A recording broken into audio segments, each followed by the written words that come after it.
Ce simulacre de vie, c'est bien le nom qui convient à la vie présente.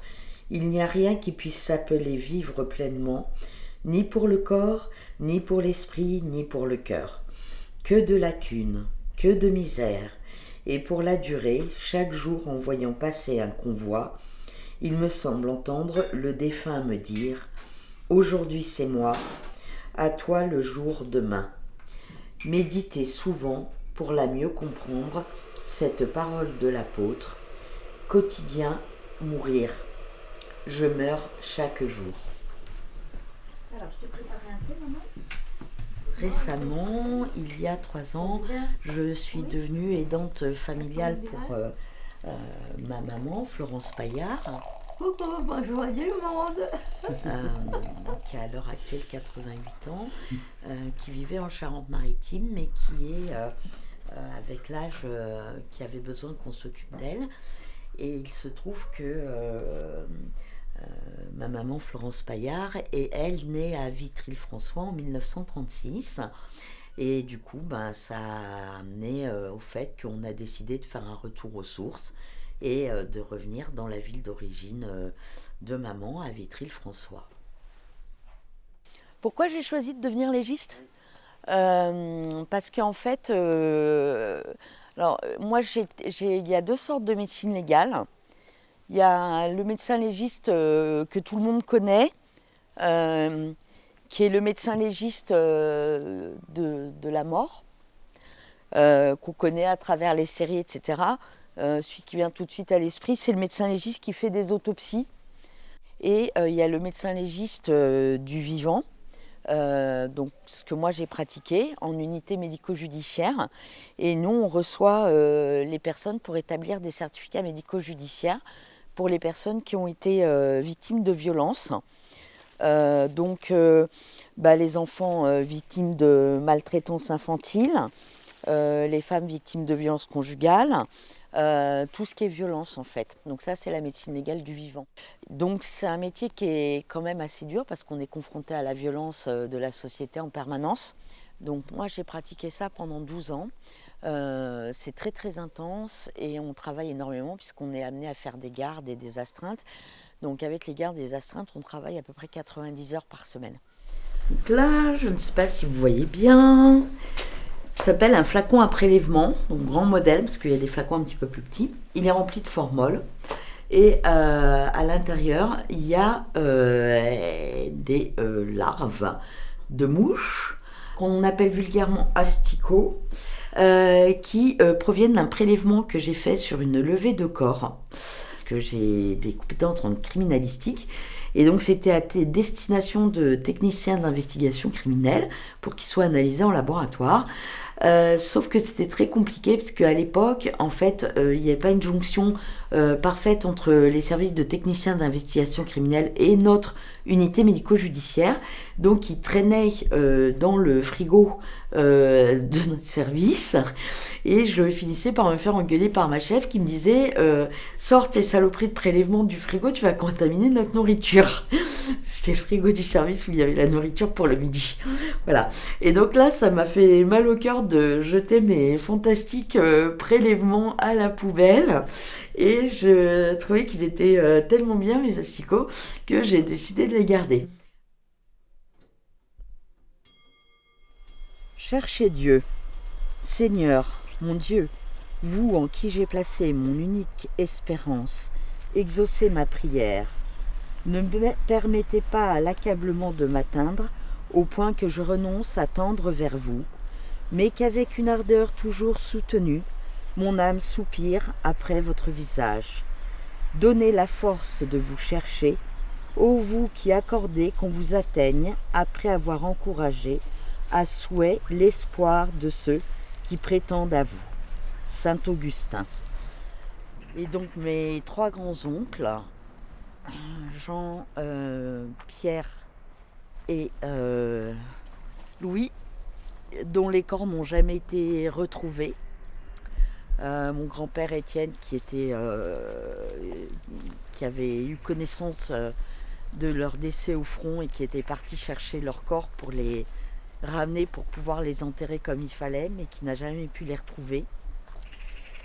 Et donc c'était un traumatisme supplémentaire, parce qu'au moins quand on peut retrouver les corps de ces êtres disparus et qu'on peut les enterrer, on a la certitude et puis on peut aller se recueillir sur leur tombe. Mais là, il n'a jamais pu retrouver leur corps.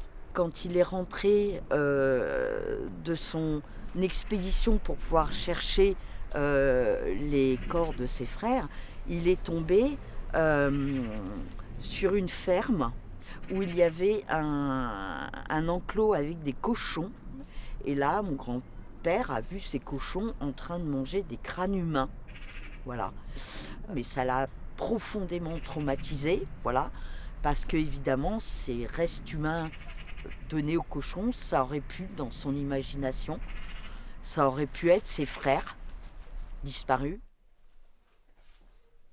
Je pense qu'il était dans la sidération, ce qu'on appelle la sidération. C'est ce qu'on vit quand on est dissocié par un psychotraumatisme tellement violent que le corps se met en mode pilotage automatique, où c'est comme sur les bateaux, sur les avions, où paf, le système déconnecte et il n'y a plus d'intervention humaine, ça se met en pilotage automatique pour fonctionner tout seul. Là c'est pareil, le psychisme se met en pilotage automatique, vous dirigez plus rien et vous êtes dans une dissociation péritraumatique totale, c'est-à-dire que c'est un mode de survie du cerveau pour que l'organisme fonctionne tout seul, et puis là vous êtes dissocié pour plus ressentir la douleur, ni physique ni psychique. Oui, et puis il y a une mémoire traumatique qui se crée, et puis vous n'allez plus engranger les informations de façon normale, et puis après à long terme il va y avoir des séquelles psychotraumatiques parce que vous avez vécu ce phénomène de dissociation où les souvenirs vont plus être engrangés de façon correcte. Et oui, il était dans la dissociation complète par rapport à ce qu'il venait de vivre, quoi. Ça l'a complètement traumatisé. C'est un petit carnet relié où est inscrit le nom de mon grand-oncle Pierre Paillard, où il est écrit « Tout pour Dieu, la sainte volonté de Dieu » et en en-tête centrale « Spiritualité, dévotion au Sacré-Cœur de Jésus et notes ». Ça n'est pas un journal intime, c'est un carnet, un vrai carnet de spiritualité où en fait il a noté des réflexions spirituelles, des passages d'ouvrages bibliques et religieux. Donc effectivement, l'intérêt de ce petit carnet spirituel, c'est aussi de nous montrer le parcours de Pierre Paillard sur son chemin religieux et les questionnements qu'il pouvait se poser. Et c'est aussi très touchant parce qu'il a mis par écrit ce qu'il pensait, les choses qui lui venaient, etc. Et en quelque sorte, ça nous permet de faire un lien transgénérationnel et de connaître un petit peu la pensée, la spiritualité de la personne qui a tenu ce carnet. Et c'est un lien fort avec quelqu'un qui n'existe plus.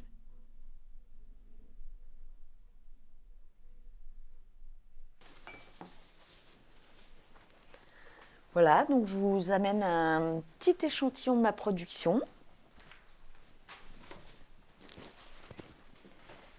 Je pense que la transmission transgénérationnelle influe forcément ce qu'on va devenir. L'histoire des ancêtres influe forcément sur la façon dont on grandit, dont on se construit. C'est lié sur le plan psychologique. Et on se rend compte qu'il y a ou alors une pathologie va être développée au moment où un ancêtre est décédé. Et en fait, on se rend compte que c'est des choses qui sont construites psychologiquement parce qu'on a ces liens familiaux. Mais c'est des intrications en fait psychosomatiques. Et on se rend compte à quel point notre héritage est important dans le développement et la construction de l'individu. Effectivement, je pense que le fait qu'il y a cette thématique un petit peu récurrente, donc effectivement il y a il y a des crânes, etc. Mais il y a aussi beaucoup de masques, d'objets asymboliques.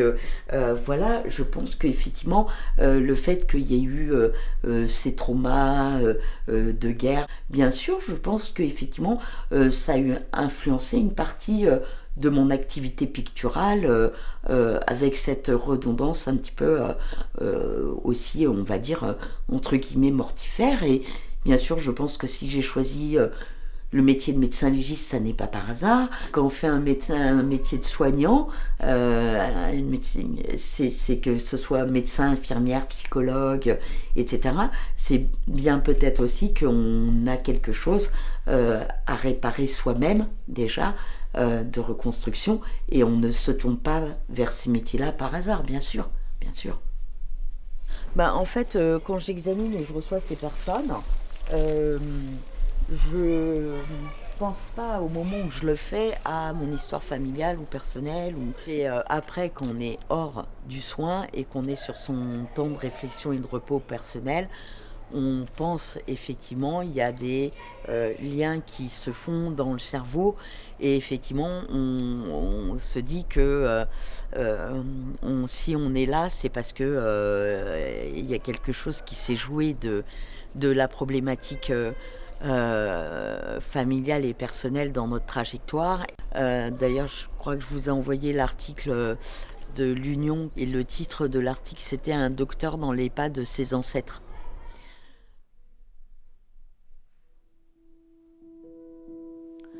Dans cette simplicité de la colombe, il est probable qu'est aussi impliquée une nuance d'amour simple et ingénu, tendre, fidèle, mais ce n'est pas à l'amour des apôtres pour le prochain que se rapporterait cette nuance, ce serait à leur amour pour Dieu, conditionnant les rapports avec le prochain et déteignant en quelque sorte sur ces rapports. C'est ainsi que la charité décrite par saint Paul, tout en étant directement l'amour du prochain, nous apparaît comme visiblement trempée d'amour divin. Peut-être tout ne se résout pas uniquement quelque chose de petit, étroit, de mesquin.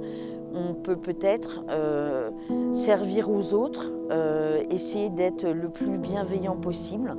Et moi, ce que j'aimerais, c'est qu'un jour, ce genre de cimetière et de mausolée n'existe plus et qu'on ne soit plus obligé de sacrifier des jeunes pleins de vie et d'espérance, comme cela a été fait pour tous ces jeunes hommes qui sont sous ces pierres.